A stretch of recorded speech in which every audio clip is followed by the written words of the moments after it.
Então, assim, tenta explicar pra gente um pouco essa coisa, porque você realmente estava vendo ali o seu time ser rebaixado, você estava narrando o jogo do outro. De novo, pra torcedor isso é um bagulho assim, que é pra né? Pra quebrar, é quebrar. A hora que eu vi um bagulho, vai tomar no cu. Eu vou embora. Não daria. Então, e aí você pega o exemplo do Choque Rio. Vou voltar, que é um exemplo recente de um jogo que deu uma repercussão danada. Tem torcedor que vira e fala assim: o Jorge no segundo tempo, o Jorge ficou puxando pro Palmeiras, o Jorge estava torcendo pela virada do Palmeiras. Amigo, vou explicar pra galera, o jogo, ele tem vários momentos distintos, muitas vezes, né? Muitas vezes. Então o jogo, muitas vezes, ele vai trocando de mão.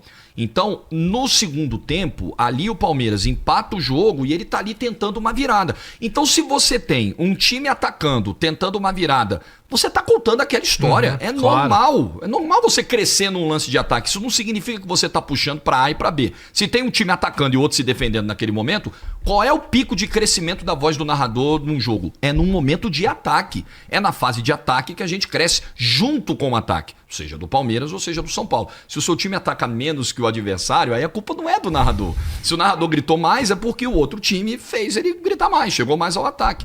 E só sobre o ponto da última rodada, esse vídeo foi. Ele repercutiu demais, ele furou bolha, ele foi parar em página de fofoca e tal. Mas eu quero frustrar um pouco a galera que adorou o vídeo, se emocionou e que pegou aquele ponto da respirada na hora do grito do gol. Porque a galera pensou assim, como é que a galera leu? Grande parte leu. É o Jorge louco pra soltar um palavrão, desesperado porque tá caindo. Aí ele se segura e grita o gol. Não foi isso, foi só uma técnica pra ter fôlego e gritar o gol. Somente isso. Porque a narração de rádio, ela exige muito mais do seu fôlego, né? Eu saio desses jogos arrebentado, assim, corri a São Silvestre. Porque você vai com muita intensidade. E a nossa transmissão de rádio tem pouco respiro, né? Porque não é de fato uma transmissão de rádio. Eu não tenho vinheta para chamar, eu não tenho texto comercial para chamar, não tenho plantão esportivo para dar os resultados, tomar uma água, não tem nada. Eu, comentarista, e o pau quebrando. Então, na hora do grito de gol, numa jogada muito intensa, você grita o gol, né? Você. Gol! Respira e grita o gol, né? Puxa aqui no diafragma para ter a resistência para poder gritar o gol até o final. Então foi só isso. Não foi nenhuma... o cara se segurou ali na hora. Não foi, para frustrar muita gente. Mas quando acabou o jogo, tem uma testemunha que é o Vitor Sérgio, que comentou o jogo comigo. Quando acabou o jogo, eu saí da cabine derrotado, assim, destruído. Dei um tapa na porta da cabine, ainda bem que não quebrei nada, não gerei prejuízo nem para casa, nem para mim. Aí sim, porque aí você sai, sabe? Você desliga. Eu acho que deve acontecer a mesma coisa. Meio que cair na real. Deve acontecer a mesma coisa com um ator, assim, no palco, né? Tá. Uma vez eu tava. Só que com ator, às vezes, é mais demorado, eu acho, né? Uma vez eu tava num resort aqui em Ibiúna e eles estavam gravando uma série, cara, do Globoplay.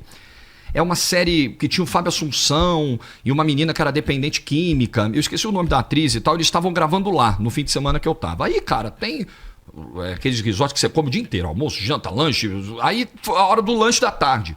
Quando eu cheguei lá no restaurante do hotel, a menina, a atriz, estava sentada numa mesa, no cantinho assim dela, aos prantos, assim, no show. Peguei a mãe, assim, nossa, desesperada. Aí eu olhei pra minha mulher e falei, cara, aconteceu alguma coisa, né? Será que ela brigou na gravação, recebeu alguma notícia da família? Ela, não, trouxa, é porque ela gravou agora e tá saindo do personagem. Ainda tá... Falei, putz, faz sentido. Pro ator deve ser mais demorado, mas pra mim, assim, eu saio do personagem quando acaba o jogo. Aí acabou o jogo, porque resultado de merda. Aí, beleza. Mas com a luz ligada, o microfone aberto, não tem torcida. Cara, é impossível não acreditar no que você tá falando pelo que você já demonstrou de profissionalismo aí. Mas eu confesso que se fosse qualquer outro torcedor falando... Mas você sabe que tem colegas que têm mais dificuldade com isso. Sabia? É mesmo? Eu já trabalhei com um comentarista que ficava chutando a cabine o tempo todo. Sim. Que o time tá desesperado, o time indo mal, aí a cabine do Maracanã, aí o cara, pum, bico na cabine. Aí eu tomava até susto, até perdi a concentração. Mas aí, beleza, narrando no rádio. Hoje é mais difícil. Aí eu tô falando de 2004, 2005, quando eu ainda trabalhava em rádio. Hoje não dá mais, cara. Hoje... As câmeras tudo lá. Tem narrador que reclama disso, tá? Porque hoje, até se rolar uma treta assim com a coordenação, né, uma discussão ali de trabalho, uma coisa que não tá funcionando, o cara tem que se segurar, porque às vezes o público não vai entender, né? E o narrador foi babaca com fulano, às vezes o cara precisou fazer um gesto ali mais intenso para resolver um problema urgente. Hoje com a câmera não dá mais. A gente fala o tempo todo com a coordenação. Então eu narro com o microfone de mão, quem vê a câmera do YouTube vê, e eu fico com o headset aqui, quando necessário eu baixo e falo com o coordenador. Hoje eu tenho que falar com o coordenador. Porque às vezes tem o cara lá que faz leitura labial lá agora, o cabeludo, então, como é que é o nome? Esqueci o nome dele agora. Esse cara com a gente tá ferrado. Porque quando eu vou falar qualquer coisa em off com a coordenação, ou até com o comentarista que tá do meu lado, às vezes a gente vê uma bizarrice, quer fazer uma zoeira, porque a câmera tá em você agora. Cara, e eu não sei que fissura é essa que as pessoas têm, porque assim, desde quando o Kleber tentou dar uma cabeçada isso ficou um negócio, porque vira um meme, qualquer coisa que vocês façam fora do padrão na cabine vira meme, cara. Mas é humano, né? Não tem como. Curiosidade humana. Você acha que os caras não queriam saber o que a gente tava falando aqui 5 minutos antes de ligar a live? E falou cada barbaridade, vocês nem imaginam. Mentira. Mas é curiosidade mesmo. Eu teria também, sim. Eu era fascinado, como eu falei pra vocês, eu sempre fui fascinado por transmissão esportiva. Então eu queria muito saber. Hoje tá fácil pra galera. Mas era um negócio assim, caramba, como é que é o cara narrando? Porque eu só vejo ele ali aparecer 10 segundos antes de começar o jogo. Como é que é? Ele narra em pé? Ele narra sentado? Como é que é o antes de tudo? Ele olha pro monitor, ele olha mais pro campo. Hoje o cara sabe. Hoje o cara me vê narrando no estádio, ele vê que a grande parte do jogo eu tô narrando olhando pro monitor, não é nem pro campo. Porque eu tenho que ver a imagem que o cara tá vendo, eu tenho que ficar em cima do replay, eu tenho que ver se a tarja daquilo que eu chamei já entrou, já saiu. Mas eu não sabia, né? Você ficava naquela curiosidade. Hoje se perdeu um pouco isso. Quem que eram os caras que você ficava acompanhando, os narradores, assim? Luciano do Vale na TV. Eu era, assim, vidrado no Luciano do Vale. Sempre achei ele o melhor narrador de TV que a gente teve. Acho que o Galvão foi o maior.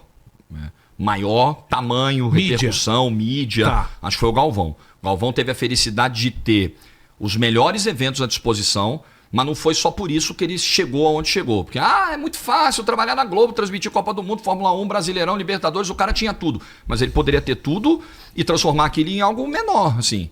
É igual você dar muita grana na mão de quem não sabe gastar. Não adianta nada.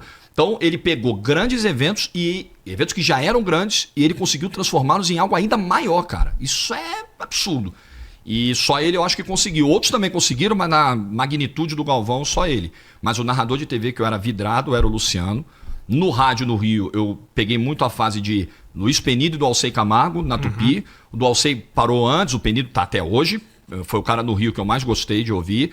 E aqui em São Paulo, Silvério, Fiore, né? Toda essa galera que ainda narrava dos anos 90. Silvério até mais tempo, ficou mais tempo. E que eu ouvia ali nas ondas cultas e tal. Cheio de chiado, uma confusão, mas que eu ainda ouvia e me amarrava.